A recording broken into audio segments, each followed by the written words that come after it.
who is going to be talking to us about what sort of stuff people do when they start out making QtQuick and make a fool of themselves, pretty much like what I did, pretty much sure what everyone else did as well. Me too. Yeah.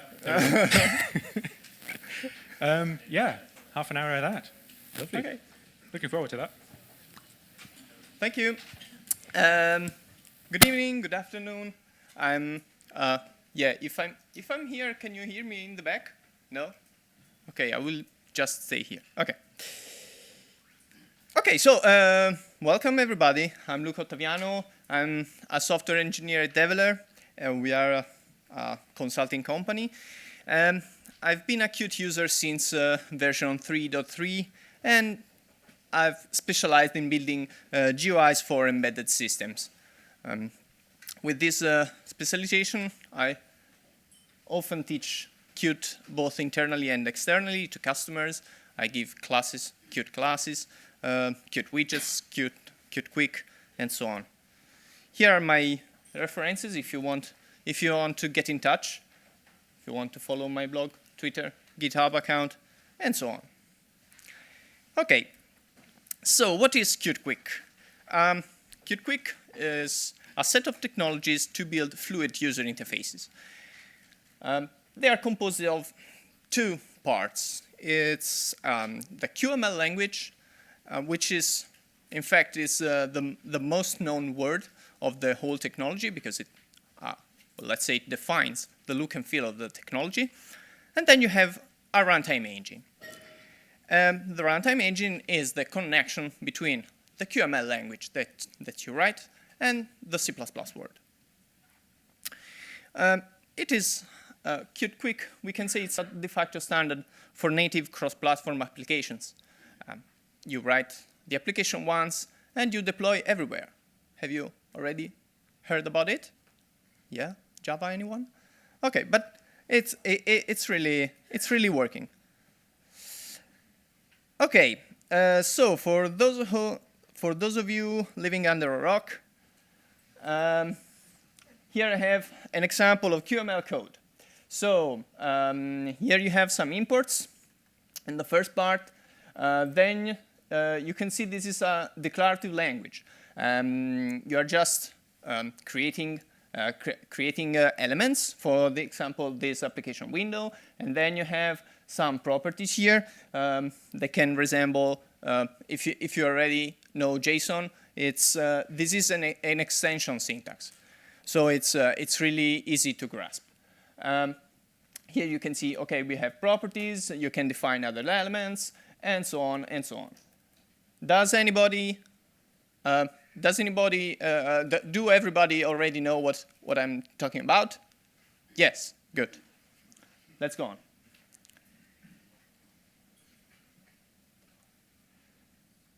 Okay. Yeah, good. So we said QML language. It is a declarative language. It's an extension of JavaScript and defines the look and feel of the technology. Then we have the runtime engine. The runtime engine is JavaScript plus some bells and whistles that allows you to connect objects from the C++ word to JavaScript. You can, with the runtime engine, you can instantiate a C++ object from JavaScript, as we saw before with the rectangle, list view, and so on. And then it executes the binding expression whenever one of the property changes. Okay, so let's see what are. Let's start with our pain points of newcomers. The first point: JavaScript is your friend. Well, not. Okay, yeah, I know. Okay, so the main point is that if you're coming from an imperative language, most of you are C++ programmers, you're really tempted at the beginning to just drop into JavaScript, find somewhere a hook that drops you into JavaScript, and you start coding. Okay, that's not going to work. Because JavaScript is easy to write, but it's really hard to maintain. You don't have type informations. yeah, you don't have you don't have so many linters that help you. You don't have the compiler, and so on. Moreover, event handling is quite hard to do correctly because you don't have all the expressive power that you have when you are in C++, when you're handling events in C++. You don't have, for example, filters. Not all the events are exposed to QML, and so on. Last but not least, if you have any problem, then you need to write more JavaScript to fix it, because you have to work around, you have to implement something differently, and so you have to code that in JavaScript. I have this story where we wanted to, well, our customer wanted to implement a circular list, but we didn't want to use the path view because at the time it was a bit buggy, and then it was a bit difficult to satisfy the customer because they had pixel perfect mockups, and then you have to explain me how do you have mockups that are pixel perfect when animating, but that's a story for another day.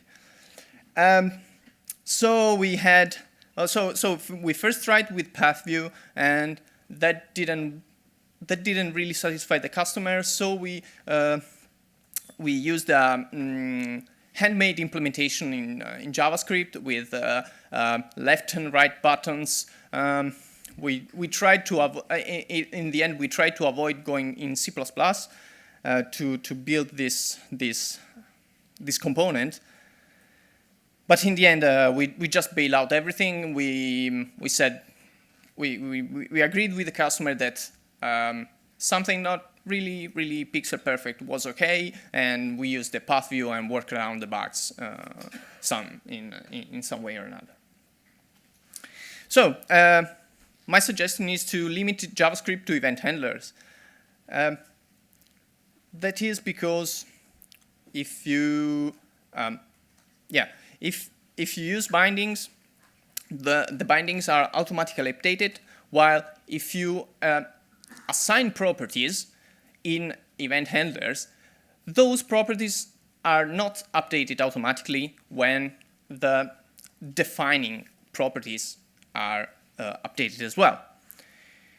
So be declarative. My selling point here is be declarative, because that's the nature of QML. If you are going to be declarative, you are working with the framework. You're not fighting it.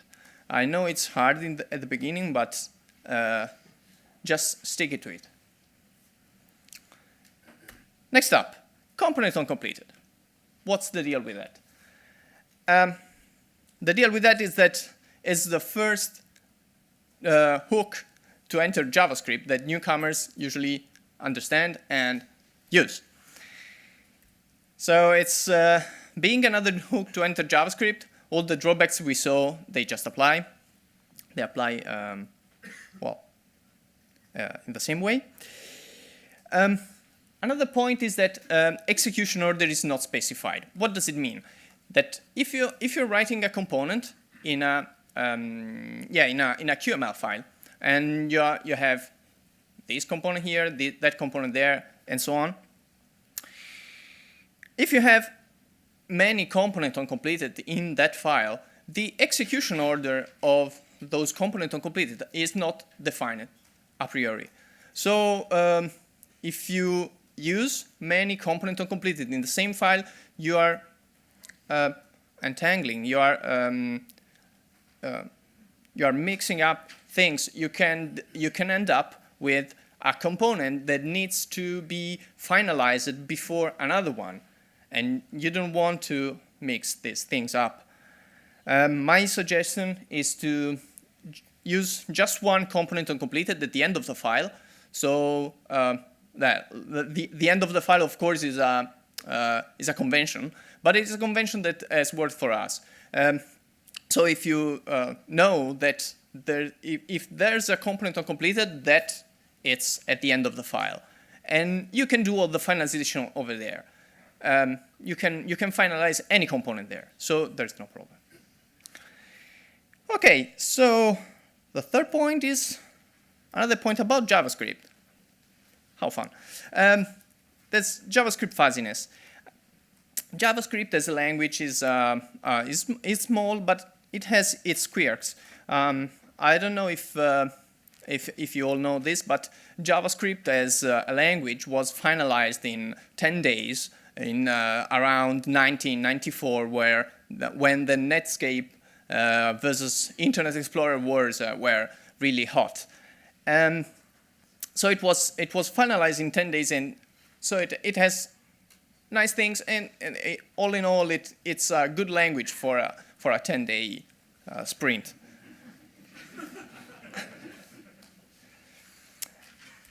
Okay, in particular, it has a few surprising behavior. For example, the equality operator between objects doesn't compare the properties of the objects, but it compares the references. So if you have a variable A, which has this, and that property, and you have a variable B that has the same properties, and you're going to compare them, the comparison will always be false, because they are not referring to the same object. This is not what we are used in C++. Another point to check is that the equality operator automatically converts between types. So the next slides will be really fun. My recommended reading is JavaScript, The Good Parts by Douglas Crockford. It's really a small book, but it helps to focus on the good parts of the language. And I see laughing over here. But there are good parts of JavaScript. Come on. I hope you can read from the back.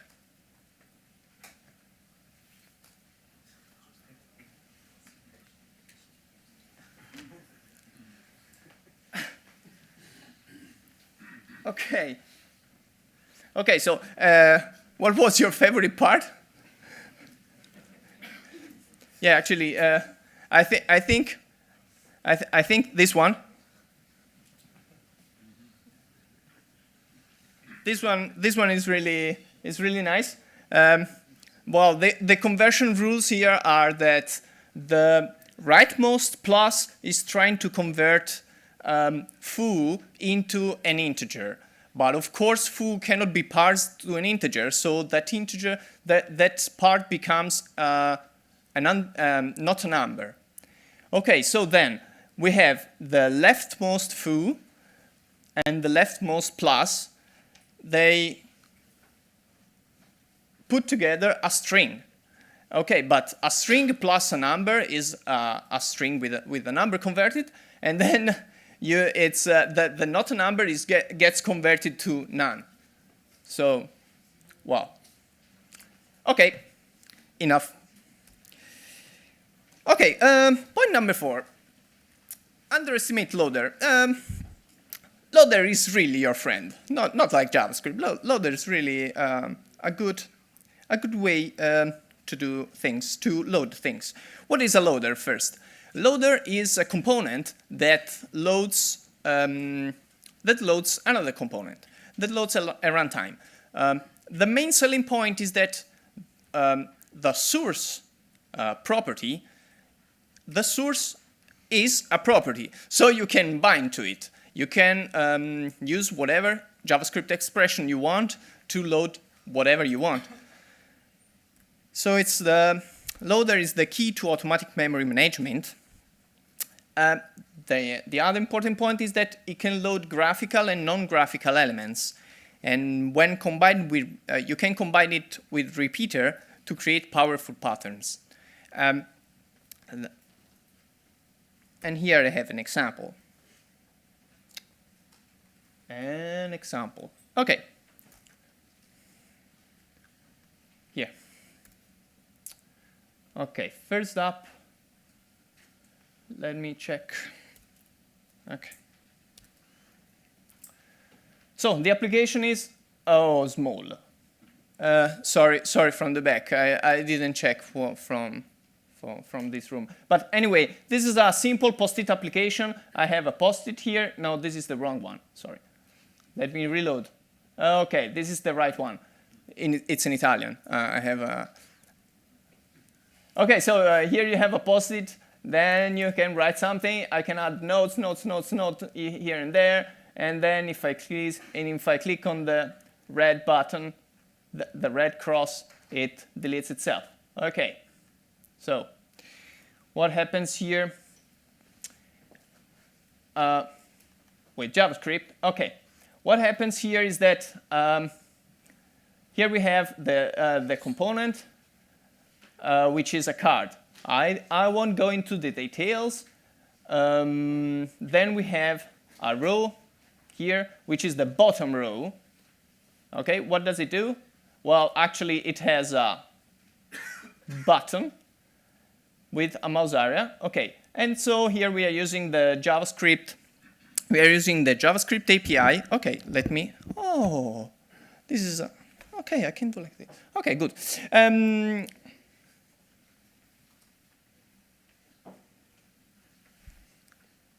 Okay, so here we are using the JavaScript API to create objects. And here I'm creating an object with parent main rect, and so I set some properties, and so on and so on. Okay, the other point is that here I'm using the JavaScript API to destroy each card I create.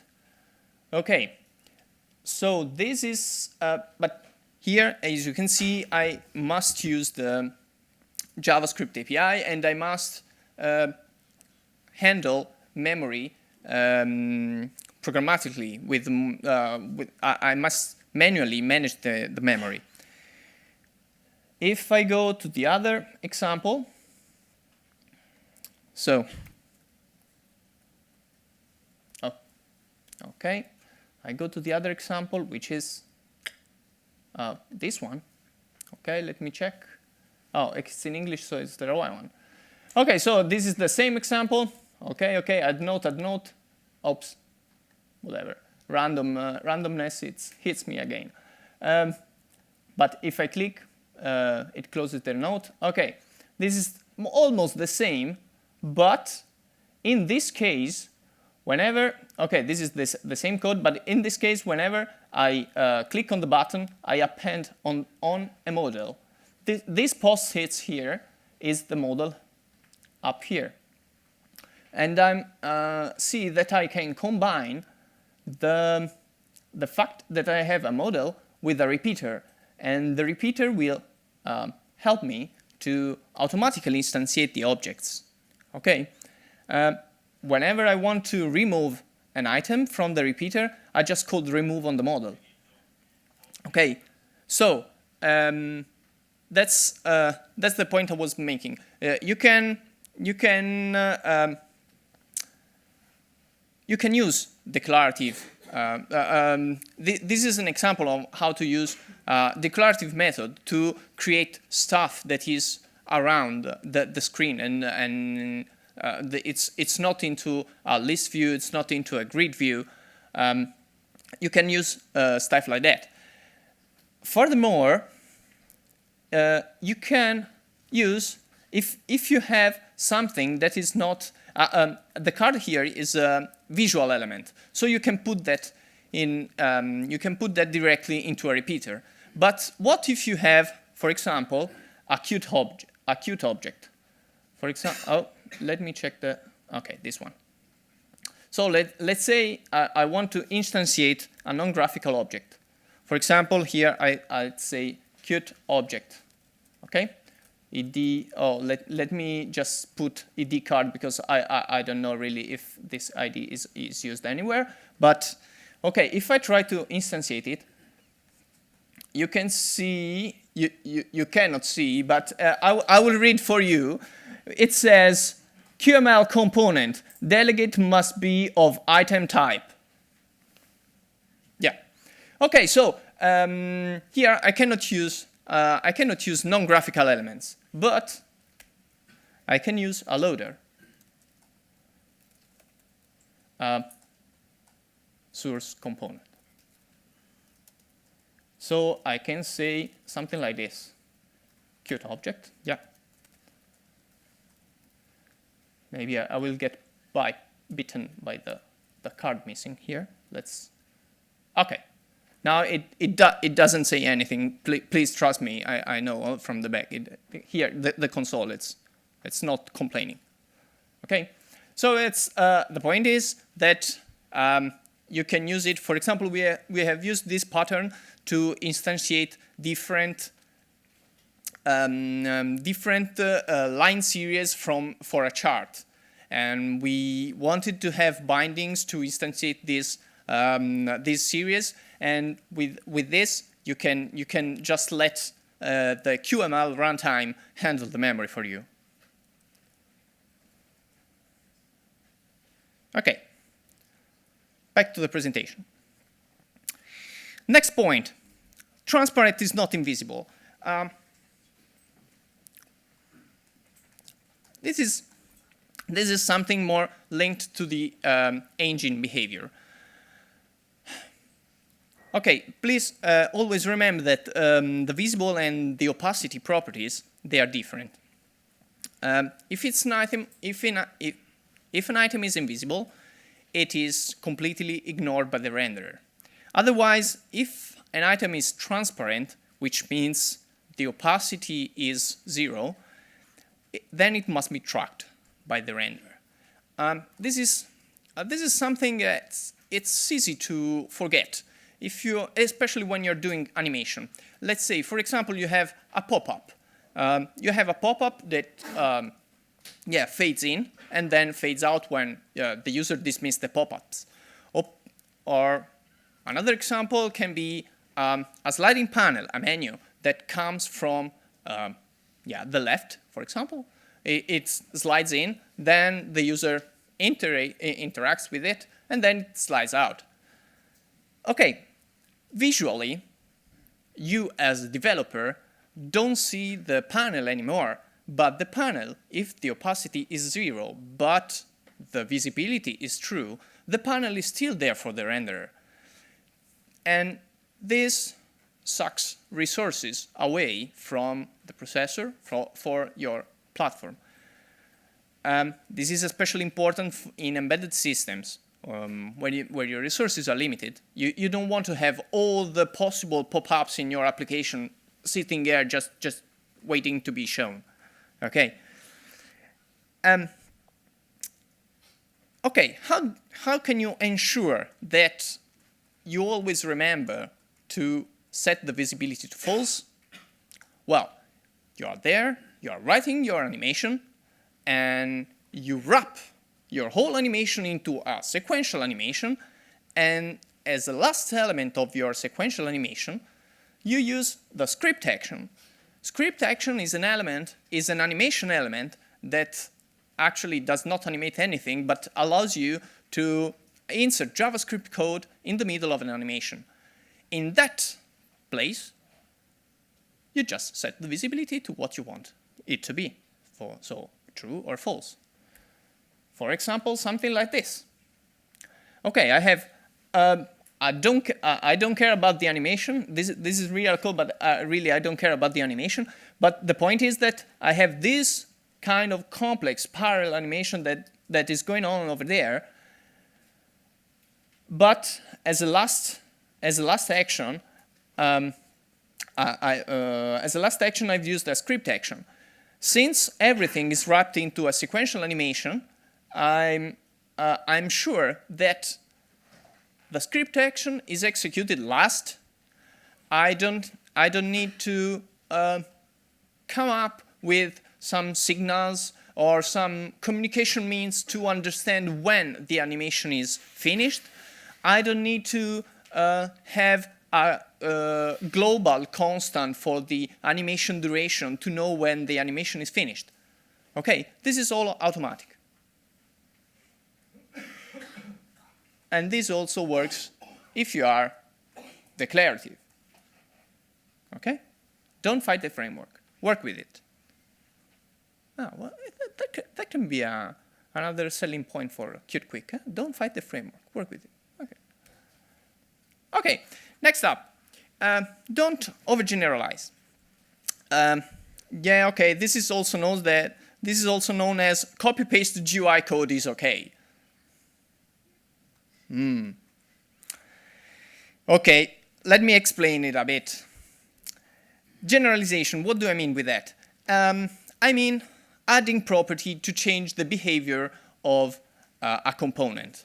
The behavior or the appearance of a component. For example, I can use Boolean property to add a button here because I have these two components that are really similar, but I just need a button here. Okay. That's no problem. I can add a Boolean property. Next up, I have these. These are really similar, but I need to swap these two columns there. Okay, well, let's just add another Boolean property. So this is what I mean by generalization: adding properties to change behavior or appearance. Does it conflict? What I'm telling you, does it conflict with the don't repeat yourself principle? Of course, yes. But bear in mind that GUI code often is a one-shot exercise. So it's something that you write and you're not going to reuse it somewhere else. This is especially true for top-level pages. We all know we are all synchronized on the concept of top-level page? Yeah, I think so. Okay. So if you have you have these two pages and you want to generalize them, but think twice about it. My hints are that generalize only when it's needed. You really need you really need to have lots of code to copy paste to generalize it. Because the point is that each property that you add to a component, it exponentially increases the number of test cases that you have to do. One Boolean property is 2 test cases. 2 Boolean properties are 4 test cases. One Boolean property and an int property are no, too much. Okay, even if you have constants, but they're really too much.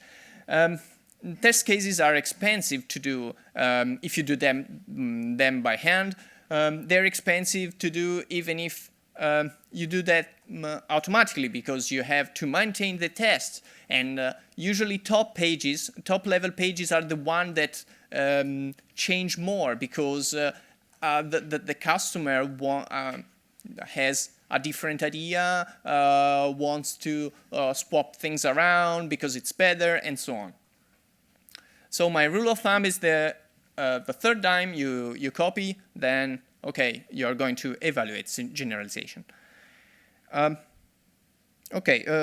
course, I'm talking about big components, top-level pages. If you have basic blocks, like a button, for example, of course that has sense in itself. So just make a component for that.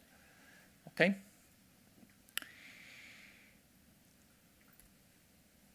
Okay. Another point: use animation and not timers.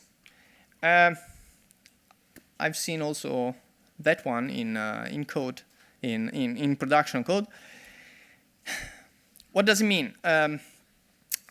What is the classical way to animate items? Well, use a timer to change the frame of an image. Okay, but the point is that this is bad for performance and for battery life, and ultimately leads to jerk animation, because what usually happens is that you have this this timer, you want a fluid animation, so you set the timer to 16 milliseconds. 16 milliseconds is 60 frames per second, but then you have all these callbacks for all these triggers on the timer, and you are using all your CPU just for animating a spinner. And then you say, okay, let's decrease the interval. Well, let's increase the interval, so decrease the frame per second, but then you're going to have jerky animations. Always remember that the runtime has an animation driver running, and if you use animation components, then you will use that facility. Bad example, what I just told you. This programmer wanted to create a spinner, so it's the SVG image. Okay, it's just an image, and then there is a timer here, and you can see the interval is 250, which means 4 frames per second. So this spinner is rotating at 4 frames per second. Yeah. Okay. So the good example is more or less the same code, but here we have an image, and apart from running, visible, and so on, the point is that we have a number animation on rotation, and that runs at the proper frames per second. Okay. Okay. Number 8, scope mixing. Okay, the point here is that your application should be clearly divided in business logic and GUI. What is the role of C++ code? Well, it's to implement business logic, models, and computations. What is the role of QML code? The role is to create views, presenting data, and implement UI logic. Yeah, because we also have UI logic. Okay, be careful not to mix business logic with GUI logic. This is really important because if you mix them up, then you're going to have a hard time debugging stuff. You don't know where to look for bugs. But if you use views and models appropriately, this is really easy. If the view only presents the data from a model, then if you have a misrender or if you have something rendered wrong on the screen, most probably it's a problem in the view. If you have, yeah. Okay. This is an example of missing separation of concern. This is real code seen in the wild. The system call exposed to QML. Do you all know what the system call does? Yes? No? System? Okay, system is a library call that allows you to execute commands from the command line. For example, if you are on Linux or on Mac, you can cd somewhere. You can call system and you can just say cd something. Or you can, if you are on Linux, you can do something like system within system amount this drive, copy, and so on and so on. Okay, so this programmer exposed the system call to the QML, which okay, it's Q invocable, and yeah, it returns an int because the system returns an int, and so on and so on. And here we have the string, the command. What's the problem with this approach, apart from being ugly? The problem is that you're mixing logic and presentation layers together. And another point is that remember that whenever you are in this code was supposed to be called from JavaScript, of course, because it's a function. The problem is that whenever you are executing JavaScript code, you are effectively blocking your application main loop. Because in the end, the JavaScript function in QML or hooks, JavaScript hooks, or whatever you want to call them, they are just slots. So you are executing in the main thread, and you are blocking animation, you are blocking other signals to execute, and so on. So the problem with this approach is that you are when you are executing this stuff, you are blocking everything. If it takes some seconds to mount a network share, for example, you are blocking your GUI for some seconds. Yeah, don't laugh, please. It's real.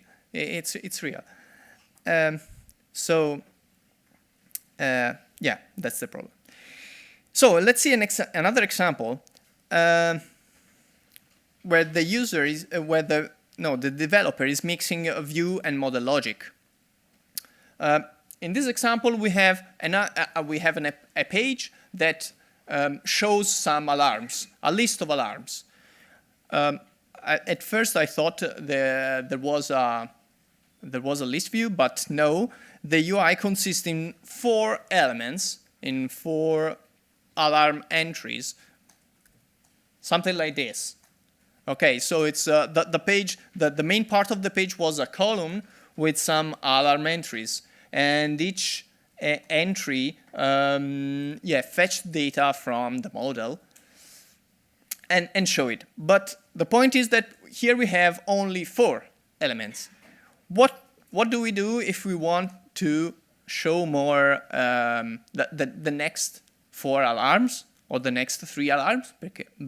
Because you may also have 3 alarms. Then, okay, so the model must expose some up and down functions. It has some utility properties. For example, is-up visible. The is-up visible means is-up button visible. So that this property is used to hide the up button if you are visualizing the element number 0, because we don't know where we are in the model, so we need these kind of properties. So in this case, the model has something that knows something from the view, and it's bad because you cannot reuse your model in any other place. So to sum up my presentation, what are the take-home points?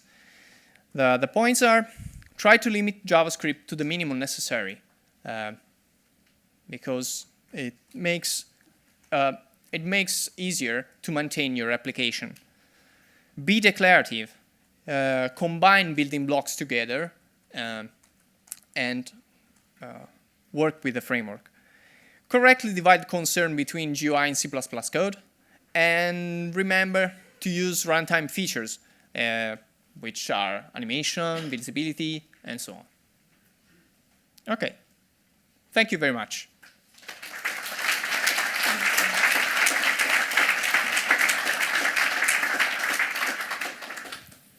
Right. We have quite a bit of time for questions, so hands up, and I'll bring you the thing.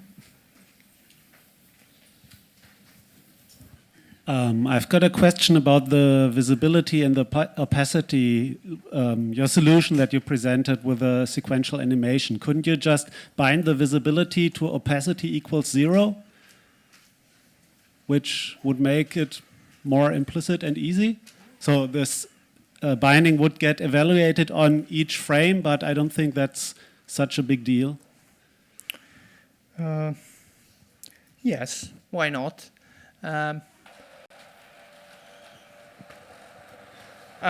Okay. Okay. Bye. Please don't stand on the switches. Okay. Yes, you could do that. I'm thinking if there's some drawbacks. to this noise. Okay, no, but it doesn't. It doesn't matter. Yeah, but I cannot think about anything right now. So I think it should work correctly. This sequential animation felt for me like fighting the framework. So. Yeah. Okay.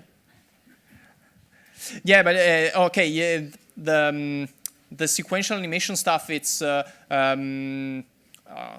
Yeah, it's something like even more general. So But if you you have to remember when you make it visible again to first change the opacity, to first change the visibility, and to change the visibility from somewhere else. Then from your animation, you again have to create a sequential animation, or yeah. so it seems really complicated to me. Yeah. Yeah, that's true. I guess it might come together with depending on how you make those particular components. So in the case of the suggestion that using a binding might work, that would work if you have a component, like a button, that you, or a panel class, or a panel component or something, where that would make sense. But if it's for generic component where you want to reuse your animation and so on, then I'm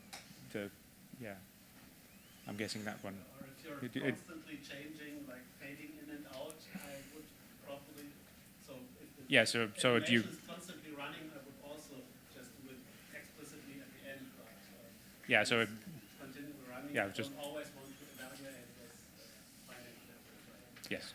Yeah, the script action is the you can also use that to emit event. You can also use that to emit a signal to know when the animation is really finished. So, well, it can be it can be useful by itself.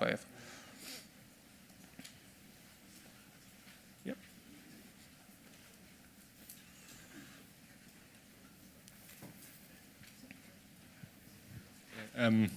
Hello. You recommended to not use much JavaScript, but in some cases I'm using, for example, worker scripts to move heavy JavaScript to other threads. Would you recommend to not do that at all, or what do you think on that? Well, I don't like threads. So Okay. maybe that's the answer, but no, I think I think that's okay if you're using a worker script. Yeah, just make sure that you are using message passing to communicate things between the various threads. Yeah, Don't I do that, yeah. yeah, don't share by how was that? Don't share by don't communicate by sharing, but share by communicating. Okay. Okay. Right, I believe we have one at the front. Hi. Hi. I also feel like I'm fighting the framework. More specifically, is it a bad practice to re-implement stuff that you receive from QML based on performance reasons? More to the point, when implementing, for example, handwriting, you would use the canvas component. But that actually had a lag between the input of the user and the line itself. So I implemented very simple replacement with QtQuick painted item, which was twice as fast. So is this a bad practice? Is this normal, this difference in performance?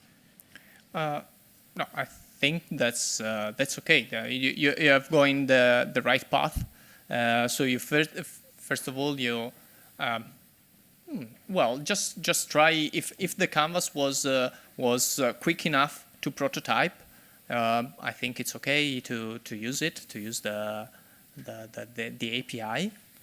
The API is there. It's JavaScript, so you're not really fighting the framework. The API is that one, so you have to live with what you have. Because in my mind, the next step would be to re-implement rectangle and everything else. But if you say it's okay, then I'll just go and do it. No, I think it's okay. I would think that the next, if you need more performance, the next step is to implement a QtQuick item. But that's quite a lot of code respect to in comparison to QtQuick painted item, because the QtQuick item is OpenGL based, and then you have to do all the polygon stuff. You have to draw points. You have to issue commands. So if QtQuick painted item is fast enough for you, then I would say just go with that. In our case, we had we needed to draw a real-time chart where we wanted to draw heart pools. So we had this data, and we had to plot it in let's say real time.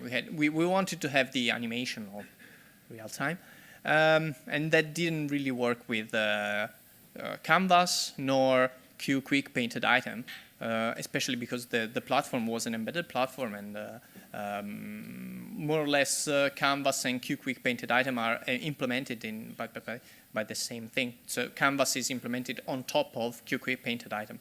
So we had to go to the OpenGL. We had to create a QtQuick item. Okay, thanks. Sort of a note on that.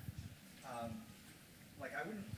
You mentioned having performance issues and wondering about whether you should implement rectangle, when in reality all these items are C++ objects get placed into a scene graph.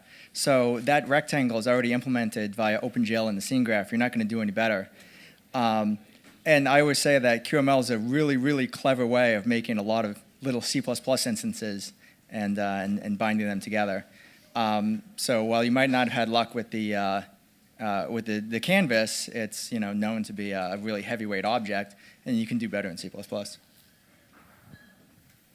Canvas is not for heavy-duty operations. It's for very, very simple painting. More? Very full room. It's hard to see everybody at the same time.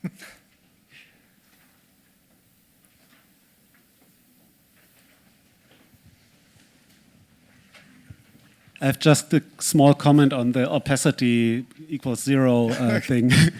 You can use Gammaray to really easy find objects that you forgot to make invisible, just as a comment. Yes, of course. Oh yes, the debugging tools. Yeah, it's something. The point is, you are going to go to use that probably when you are having a problem, and if the technique was to avoid the problem in the first place. But I just used Gammaray to find problems like Okay. Oh yeah, sure. Yeah. If you don't know why your application is slow, Gammaray. Oh, and cache grind and all of those. There was a thing about it yesterday. Some of you will have been at that. Oh, we have one more.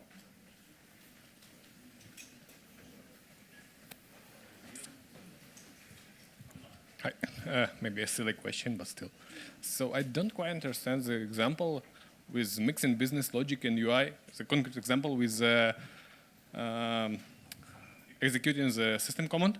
Yeah. Why is this mixing business logic and UI?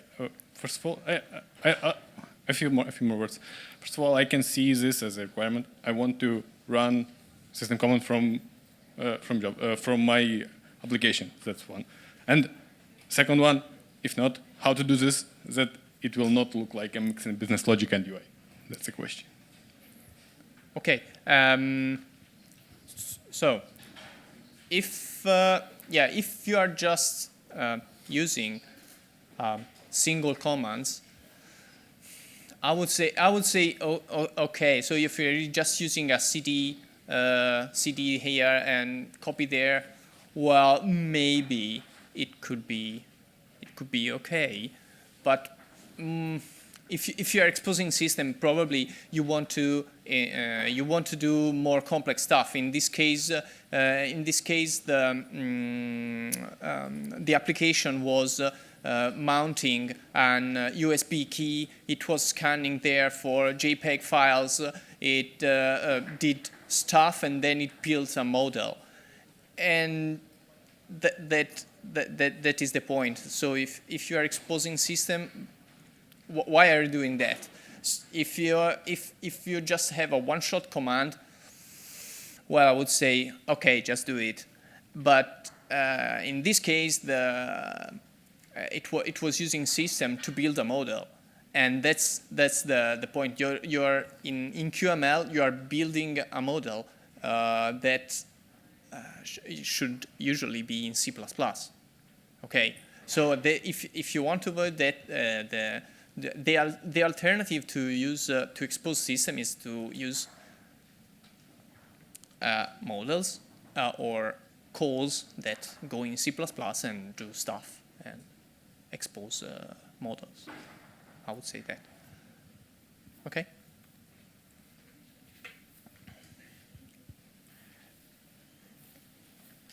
I think we're getting there. Let me just check.